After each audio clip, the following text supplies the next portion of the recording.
सबसे पहले देश आपके साथ मैं रचना बंसल। शुरुआत करेंगे बड़ी खबर के साथ। पंजाब से एक और पाकिस्तानी जासूस है जिसकी गिरफ्तारी हुई है। तरन तारण से गगनदीप नाम का संदिग्ध जो कि अरेस्ट कर लिया गया है। आईएसआई के संपर्क में यह संदिग्ध जासूस था। गगनदीप नाम बताया जा रहा है। ऑपरेशन सिंदूर की जानकारियां लगातार भेज रहा था। आईएसआई के संपर्क में था। पाकिस्तान की खुफिया एजेंसी आईएसआई के संपर्क में गगनदीप नाम का ये संदिग्ध था जिसे तरन तारण से फिलहाल पुलिस ने अरेस्ट किया है। पाकिस्तान के लिए जासूसी का काम कर रहा था। ज्योति मल्होत्रा, उसके तमाम साथी और एक के बाद एक देश के अलग अलग हिस्सों से देश के गद्दारों को पकड़ा जा रहा है। और इसी कड़ी में आगे बढ़ते हुए पंजाब से एक और पाकिस्तानी जासूस पकड़ा गया है। ऑपरेशन सिंदूर की जानकारियां आईएसआई तक पहुंचाने का काम इसके जरिए हो रहा था। आईएसआई के संपर्क में था, जासूसी का काम कर रहा था। ऑपरेशन सिंदूर से जुड़ी हुई, सेना से जुड़ी हुई आसपास की जगहों की जानकारी ये लगातार पाकिस्तान तक, आईएसआई तक पहुंचाने का काम कर रहा था। मेरे साथ में senior colleague, input editor Punjab Vipin Parmar साथ में जुड़ गए हैं इस खबर को लेकर ज्यादा अपडेट के साथ। विपिन, जासूसों का पर्दाफाश हो रहा है, एक एक देश का गद्दार पकड़ा जा रहा है। ये जो गगनदीप नाम का संदिग्ध है, क्या इसने किया अब तक? कौन कौन सी इंफॉर्मेशन पहुंचाई और कब से पहुंचाना शुरू किया? देखिए, ये बड़ा चिंताजनक है कि लगातार ये नंबर जो है वो बढ़ रहा है। ना केवल पंजाब बल्कि अलग अलग कोनों से जो है पाकिस्तान के लिए जासूसी करने वाले ये लगातार जो लोग हैं इनको पकड़ने का काम किया जा रहा है। और इसी कड़ी में तरन तारण के गगनदीप सिंह को पकड़ा गया है। गोपाल सिंह चावला जो कि आईएसआई के हाथों में खेलता हुआ खालिस्तानी टेररिस्ट है, जो कि लगातार पहले भी अपने मॉड्यूल्स को लेकर जो है वो चर्चा का विषय रहा था। ये उसके संपर्क में इस लगातार ये लड़का जो है वो जानकारियां, चाहे वो ट्रूप मूवमेंट्स हो, चाहे वो मिलिट्री एस्टैब्लिशमेंट्स हो, लगातार जो है वो देने का काम किया जा रहा था।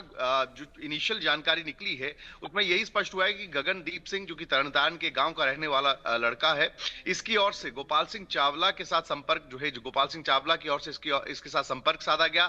उसके बाद आईएसआई के हैंडलर्स के साथ इसका संपर्क कराया गया।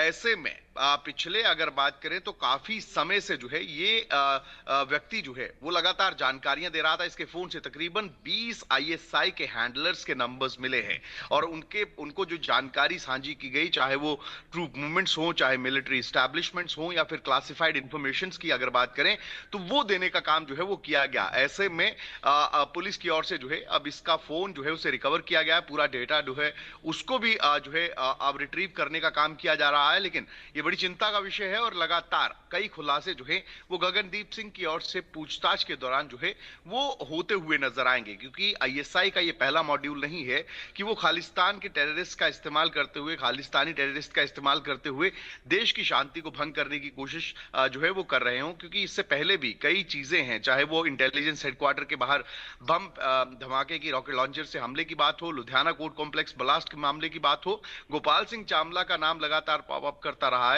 और एक बार फिर से गोपाल सिंह चावला ये नया मॉड्यूल जो है, जिस तरीके से आईएसआई जो है वो खालिस्तानी टेररिस्ट के माध्यम से पंजाब में अपने संपर्क बनाती हुई नजर आ रही थी। और इसी को लेकर अब ये बड़ी कामयाबी पंजाब पुलिस के हाथ में लगी है कि तरन तारण के इस गगनदीप सिंह को, जो कि पाकिस्तान के लिए जासूसी कर रहा था, गोपाल सिंह चावला के कहने पर 20 हैंडलर से लगातार संपर्क में था, थोड़े से पैसे की एवज में देश के उन दस्तावेजों की या उन लोकेशंस की जानकारी दे रहा था जो कि प्रोहिबिटेड रहती है, जो कि बेहद ज्यादा सीक्रेट रहती है।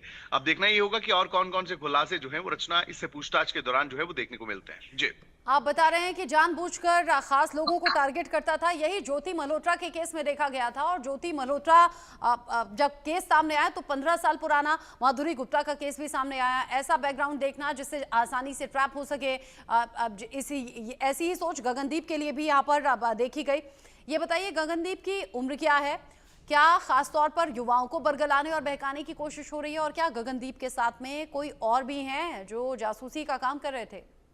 देखिए, टारगेट जो किया जा रहा है, अभी तक जितना मॉड्यूल समझ में आया रचना, ये 20 से लेके 50 या 45 साल के लोगों को जो है वो टारगेट किया जा रहा है। और ज्यादातर जितने भी पकड़े गए हैं वो तमाम अगर बात करें तो 20 से लेके 30 या 35 साल तक जो है इनकी उम्र है। और इसी कड़ी में गगनदीप सिंह की भी गिरफ्तारी हुई है।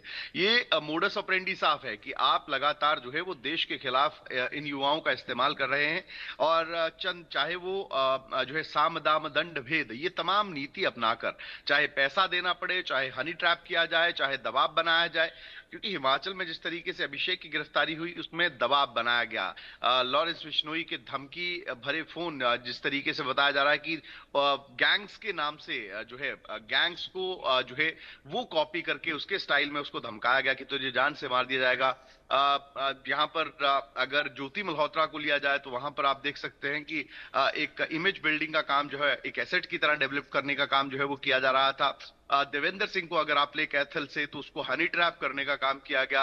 वहीं पैसों के लिए अगर बात करें तो अरमान नोमान और अब गगनदीप सिंह, कई ऐसी चीजें हैं जिसमें तमाम तरह के अलग अलग मॉड्यूल्स, अलग अलग मोडस ऑपरेंडी जो है वो दिखाई दे रहे हैं। उद्देश्य अलग अलग हैं लोगों के, कोई पैसे के लिए कर रहा है, कोई हनी ट्रैप होकर कर रहा है।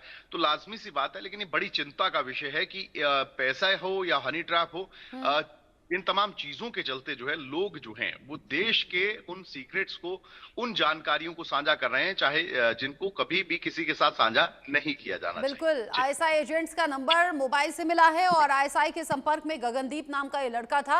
लगातार ऑपरेशन सिंदूर की जानकारियां पाकिस्तान भेज रहा था। बहुत शुक्रिया विपिन, ये पूरी जानकारी दर्शकों